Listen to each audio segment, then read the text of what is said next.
good, YouTube? Warstorm here, coming at you guys with another video today. I apologize for not having videos over the past few weeks, but I'll have more details on that at the end of the video. So if you guys are interested, you can stick around for the end of the video, and I will have some more details for you guys. Also, of course, we'll be updating Pendulum, but it won't be like a traditional update. But again, details on some of these things will be at the end of the video. So last night I was at Locals and playing Pendulum Magicians, and as usually I am, and all of a sudden everyone was melting down because we got a new ban list. You know, I've never really been at Locals. I've always kind of been, you know, somewhere else when the ban list drops. It's just odd that it dropped so late on like a Thursday night.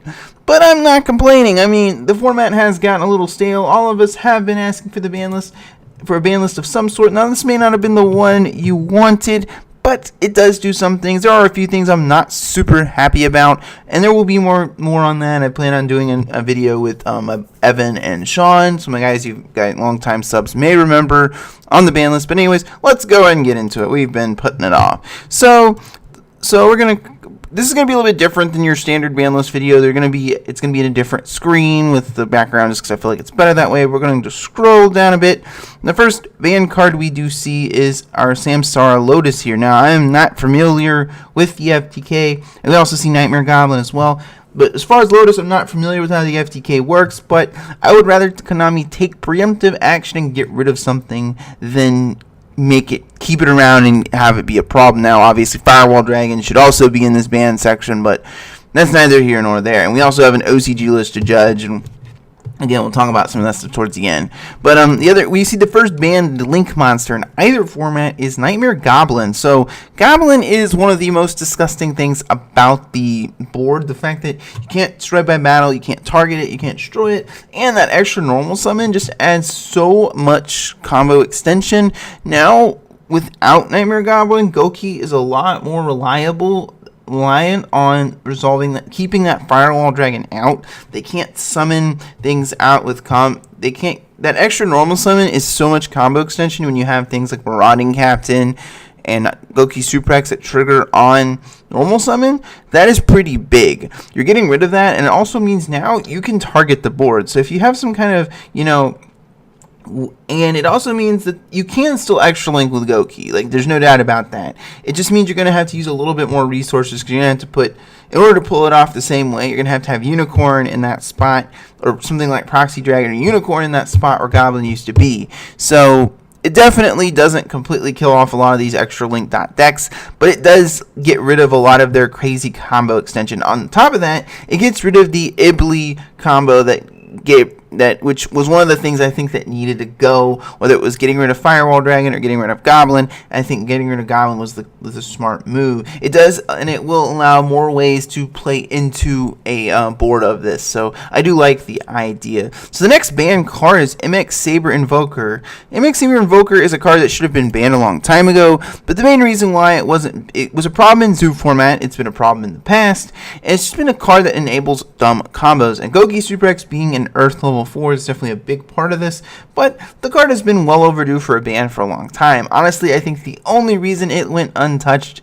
past was because they wanted to have people play Predaplants a little longer. Now, with the Predaplant engine, you're not going to be able to make Invoker with it. You're going to have to make another rank 3, or eventually, Cherubini and Jasmine when we get them. But Invoker being banned is definitely a good thing. It does get rid of combo extension, and it's a card that probably should have been banned a long time ago. There are no other banned cards on this list to my knowledge. That means Firewall Dragon is definitely not banned, which is something that probably should have happened, but we'll get to that. So as far as limited cards, so Assault Core is going to 1. This is a little weird to me. So let me get this straight. You're leaving Firewall legal. You're leaving both Cannon Soldiers legal, but you're hitting a Assault Core because there's a loop with it? What? It makes no sense. You're basically effectively killing off ABC to avoid banning Firewall. How many cards are going to have to die for Firewall's sins? And the other card that is finally off the list so people can stop whining about it is Elemental Hero Stratos is off the ban list. It's definitely in some decks, this definitely is a push for a lot of the kind of link-heavy hero decks that have been running around, because you can still summon Stratos and search something like Malicious. You can search Shadow Mist, which can then be, special summon with something and then get its effect search. Stratos, and it does have non-targeting removal with the spell and trap pop. It's still a really powerful card, but again, we're going to see later on that bringing Stratos back, was it really worth it? That's always the question. And then, Morphing Jar is coming off the list. Morphing Jar is a card that was originally banned because it had a kind of slow and hard to pull off FTK, and in time, in age of 2014, that Empty Jar FTK was something that you could pull off relatively consistently. You can't really do that nowadays. I mean, it is a flip monster. There are things like Bukatayu that can reuse it and do it over again, but you are not pulling off Jackpot 7 FTK super consistently with a limited flip monster. You're just not. And it is 2018. And not saying that the card is not awful, but it's not that good. It's not, good enough to be keeping on the ban list because of some irrelevant FTK that was good 4 years ago. It's not that good. The next limited is, this kind of makes me a little sad, but understandable, is Heavy Metal's Electromite has gone from 3 to 1. This is definitely something that was eventually probably going to happen, because Electromite just enables Pendulums to do so much, and the fact that you could use 2 of them to make Summon Sorceress is insane for combo extension. But you have to ask the question, does it mean Pendulums are dead? Well, no, it doesn't. I mean, Pendulums are the king of being able to adapt and figure it out. As far as Pendulum Magicians, you have things like Witch Apprentice, which, just because you don't have 2 Electromite doesn't mean you still can't make Summon Sorceress, because you can just use Apprentice and another spellcaster. Bam, you've got it. The point is that Electromite it just means that Pendulum players are going to have to be a lot more careful when they drop their Electromite, and it's going to have to go off, or you're going to have to just not use the effect on summon. I do think that it's definitely a really powerful card, but it's also something that probably, is eventually bound to happen. It just bugs me that Electromite sits next to our boy Firewall Dragon here, because they're definitely not equatable as far as what the cards do. Then Cyframe Lord Omega has gone to 1. It has been a long time coming for Omega, and I do think that this is a preemptive hit to the Junk Speeder decks that people have been talking about, where if you resolve that level 5 Junk Speeder thing, you can hand loop your opponent for 4 cards. Omega is a card that belongs at 1 and is fine at 1. It is a really powerful card. I've been summoning Omega since I bought mine 2 years ago. It is a fantastic card. It is not a ban-worthy card. It's just something that needs to be at 1, because at 3, it not only bypasses the link mechanic, which Konami doesn't want, it also just enables stupid hand loops. Even if you're able to get rid of them, they can just be resummoned again. It's not something that belongs at more than 1, at least in my opinion. Then we have Evil Storm Exciton Knight finally coming off the list. Exciton Knight should have come off the list when they reprinted it before, and should not have been banned in the first place. I still do not really know why it was ever banned. We need cards like this to be able to play into a board and go second. It is, and I understand, it is a tool. It is an extra deck monster, so it's a little more accessible than something like Evenly Matched. But you have things like Cerberus, you have things that negate, like Trigate Wizard, Vortex, etc. Exciton Knight, and it also sits in your extra monster zone. We are in Master Rule 4. So the card is not nearly what it was when it was, really when it was decent enough. So I'm not saying Exciton, you can't, nuke a board and with Exciton Knight and then link it off and make plays, but you're not killing your opponent that turn. The card is fine. It should have come back a long time ago. It should have been banned in the first place. Then A Hero Lives has been placed at 1. So you guys have been wanting Stratos back. Was it worth it? Was it worth it to lose Stratos? Was it worth it to lose Stratos? To get Stratos back, but lose 3 copies of Hero Lives? Lose that much consistency, because now you have Stratos, but you're only going to see Hero Lives 1 out of 10 games, a little over 1 out of 10 games. Was it worth it? You have to ask yourself that. Heroes lost a ton of consistency on this list, even with Stratos. But the main reason for what people have told me is a Hero Lives enables with Stratos is a 1-card U board, and Konami doesn't want that being done super consistently. It makes sense. Then we have card destruction coming off the list. Honestly, this was a card I really thought would never come off the list, but Konami wants dangers to be good, so it does make sense. And the thing about card destruction is you also are giving your opponent a fresh hand. Much like with Reincarnation, if you take Droll Knockbird out of the equation, Reincarnation is not a super busted card, because you have about as much of it, unless you're playing a deck against a deck like Spiral that has one-ofs that you really can't afford to be hit. You're kind of playing a crapshoot whether you hit your opponent's hand or hurt your opponent's hand, especially if we get into a format where Danger is a very good deck. Card Destruction is not a card you want to be activating on a handful of Danger monsters, or Dark Worlds for that matter. So it's good to see. It's definitely something I didn't see coming off the ban list, but it makes sense. It's one of those things Konami is just pulling off to help a new archetype. Kind of like they did with bringing Reasoning off the list to help Infernoids. And the other card, other limited cards, 2 more, is Hornet Drones and Super Poly. So Hornet Drones is a card that I unfortunately just picked up my playset, but it happens. Hornet Drones going to 1 makes sense. It does not hit Sky Strikers as an engine, but not as a deck. Sky Strikers are still a good deck with 1 Hornet Drones. There are so many ways to access Engage, it's not even funny, between using Foolish Barrel Goods to send whatever you need to go Kagari and get it back with Kagari. You can attack with Hayate, dump what you need, make Kagari. You kind of get the point. But Hornet Drones being limited means if you really, really want to play it as an engine, you are going to have to get engages now. And that is the main goal of Konami. They do not want you playing Hornet. They want you either play pure Sky Strikers or buy engages. And now with Drones at 1, it makes sense. It was printed as a super for a reason. Super Poly coming off the list is pretty surprising. It's definitely a really powerful card, but it is a limited card, and unless you're playing a kind of deck that can function with it, like Metal Foes, for example, most decks can't really afford to tech a bunch of extra deck monsters just for a limited card. Now, you can, for example, Super Poly away with 2 dark monsters for Starving Venom Fusion Dragon, and then pump it up to a high attack value, which is pretty good.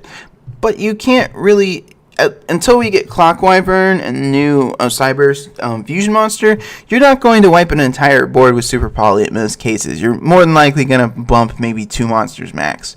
It does create a lot of random variants, which I'm not a huge fan of, but it's definitely a card that can exist in the game. We need more things that allow you to at least attempt to play into an opponent's board. And it also does help Mech Invoke, which I happen to be building, so it's definitely a thing. Then my least favorite part of is the semi-limited section. Dark Destroyers coming from 1 to 2.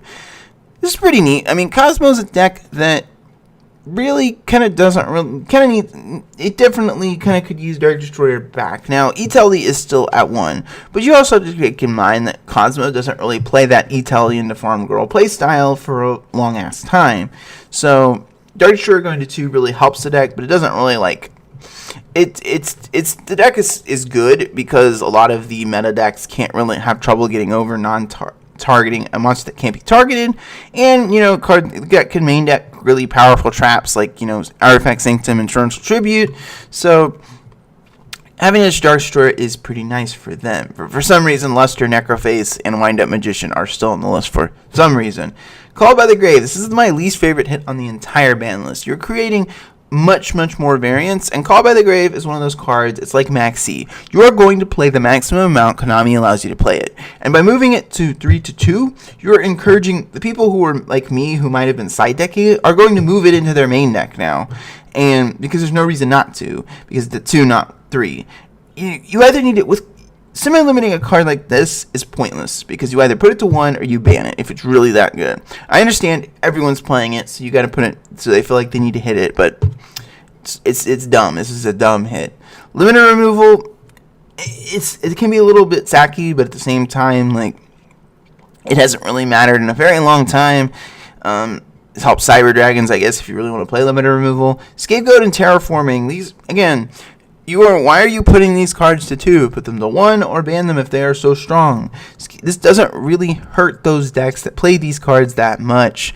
You're slightly hindering the consistency of Trickstar with these hits, and you might have not even been playing 3 Scapegoat to begin with. So it's like, it's slightly less consistent, and all you're doing is creating more variance. Put the card to 1, so it only see it 1 out of 10 games, or just leave it at 3. Like, there's no reason to put these cards to 2. So unlimited cards, aka they don't matter. Towers off the list. Link launch affected. It's not the hardest thing to get over. You can literally just out it with a Cerberus. You know, there's so many things that can get rid of towers nowadays. It doesn't belong on the list anymore. Discommander got an errata. You can't summon it the same turn you send it, and it can only be used once per duel, but it does draw 2 cards 2 turns later. Too slow. You're not going to play it. Burrow from Different Dimension. It's good, but with Omega at 1, it's nice to have the extra copies of Broyles if you are playing something like zombies, but it needs other cards to be good, so it's why it's no longer on the list. And Ring of Destruction, I don't think anyone was playing it anyways, so yeah. So anyways, so summary on the ban list before I get to kind of more stuff. If you guys more other stuff that's been going on with me, it's a okay list. I'm not super happy with it because there are some just random utter stupid hits, but at the same time it's somewhat curbed the problem we have, and it does tell us that we could get a list, sometime in November, and it has a more specific date in the form of November 20th. So we could get a list as soon as late November if the format gets a little more out of control. But again, this is a typical Konami move. They slightly curb the consistency of the best decks, and that's what they do. It's not really totally surprising. The bans. I do think that Firewall Dragon has earned its place on the list, but again, Konami is going to avoid hitting it. A lot of cards are going to die because they do not want to ban Firewall Dragon. I think this list proves that, if anything. So about comes the end of that part. But before I get to kind of what I've been working on the side, so again, if you guys can tune it out at this point if you're not interested, but I've actually been working on a video called A History of Pendulum. So it's a pretty extensive project. So that's why I've kind of been away for a few weeks. I've been kind of sitting down and working on the script. Currently, I'm in the phase. Now, this is basically a video that's supposed to cover the entirety of the Pendulum mechanic from when it was released to now. And obviously, this ban list dropping means that I will have to put that at the end of the video. But it's basically covering the history of the Pendulum mechanic in terms of its release. So Pendulums are my personal favorite mechanic, so I really wanted to take the time to sit down, script it out, and make a really, really good video for it. So that's why I've been away for a few weeks, been working on that. As far as like more Yu-Gi-Oh related stuff, I have been building Mech Invoked on the side. I'm almost done with it. There should be a deck profile up very, very soon. And I should have a Pendulum Edition update coming as well, but it's not going to be like a huge update. I'm just going to be talking about the extra deck and what changes you make, because I don't think you need a full video just to cover a few extra deck changes. But anyways, it about comes to the end of the video today. So let me know what you guys think of the new ban list down in the comment section below. And as always, I thank you guys for watching. So Storm signing out.